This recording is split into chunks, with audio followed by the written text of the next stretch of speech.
21대. 그것이 세계 최강 스텔스 폭격기 B 스피릿의 전체 수량입니다. 한 대당 21억 달러.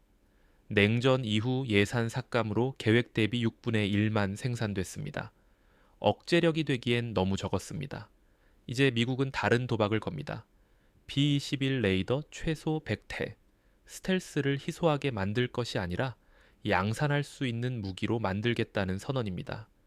이것이 현재 작동하고 있는지, 그리고 그 결말이 어디로 향하는지 지금부터 분석합니다. B-2 스피릿의 근본 문제는 유지 비용이었습니다. 비행 1시간에 유지 보수 50일 시간에서 최대 119시간이 필요했습니다. 스텔스 코팅은 민감하고 섬세해 습도와 온도가 통제된 전용 경납고 없이는 보관할 수 없었습니다.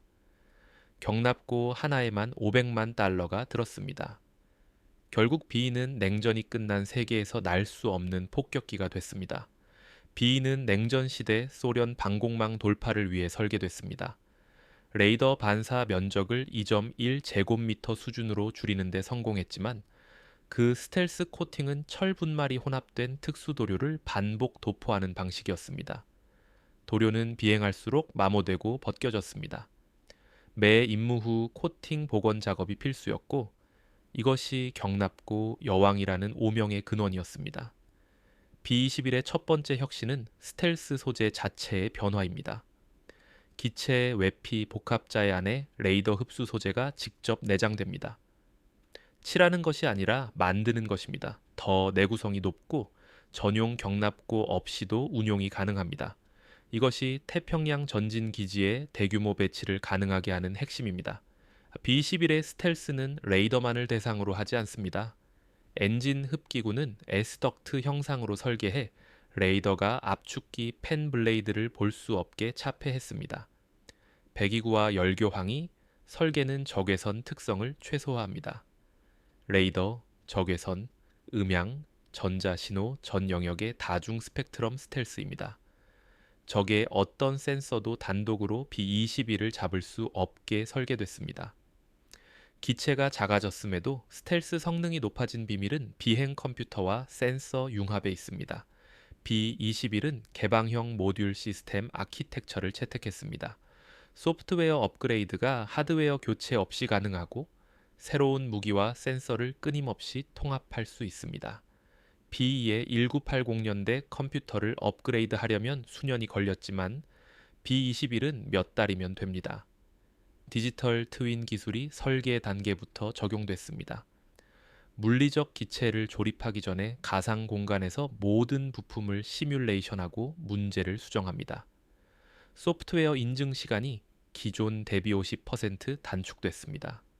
시험 비행 후 다음 날 다시 비행 가능한 정비 회전율이 확인됐습니다. 이것이 양산형 스텔스 폭격기가 가져야 할 가동률입니다. B-21은 시제기와 양상이를 동일한 생산 라인에서 동일한 공법으로 제작합니다. 역대 미군 항공기 프로그램에서 드문 방식입니다. 이 결정이 생산 전환 리스크를 극적으로 낮췄습니다. 2025년 4월 노스롭 그러먼 최고 경영자 캐시 워드는 생산 첫 2개 로트를 진행 중이며 약 40대가 생산 중이라고 밝혔습니다. F-35 프로그램의 초기 혼란과는 대조되는 진행 속도입니다. 비용 구조도 예상과 다르게 움직이고 있습니다. 2023년에 최초 5개 생산 로트 예산은 19.1억 달러였습니다. 이것이 2025년 예산에서 13.8억 달러로 줄었습니다. 동일한 수량의 28% 비용 감소, 대량 생산의 학습 곡선이 작동하기 시작했습니다. 방산 프로그램에서 비용이 줄어드는 것은 이례적입니다. 그러나 노스롭은 2025 연일 분기에 B-21 프로그램에서 4억 7,700만 달러 손실을 기록했습니다. 고의적인 손실입니다. 생산 속도를 높이고 공급망 비용을 선제 흡수하는 전략적 투자입니다. 장기적으로 단위 비용을 낮추기 위해 단기 손실을 감수하는 것입니다. 이것이 고정 가격 계약 구조 안에서 노스롭이 선택한 방식입니다.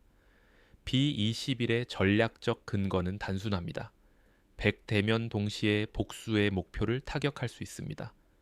복수 기지에서 분산 운용이 가능합니다.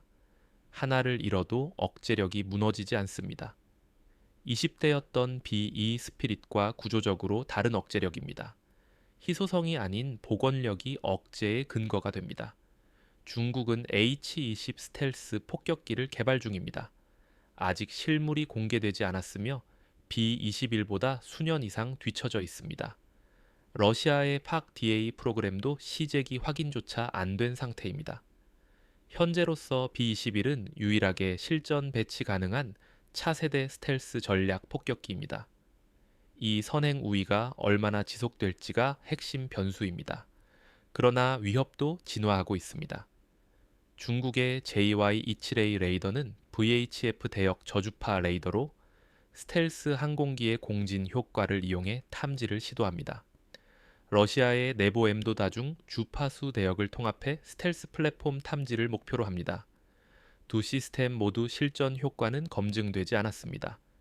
B-21은 이 위협을 설계 단계부터 반영했다고 미 공군은 밝히고 있습니다. B-21의 진짜 내기는 이겁니다. 스텔스 기술이 아무리 뛰어나도 20대뿐이라면 억제력이 아닙니다. 100대가 있어야 태평양 전역에 분산 배치하고 복수 목표에 동시 타격하고 적이 회피할 수 없는 위협이 됩니다.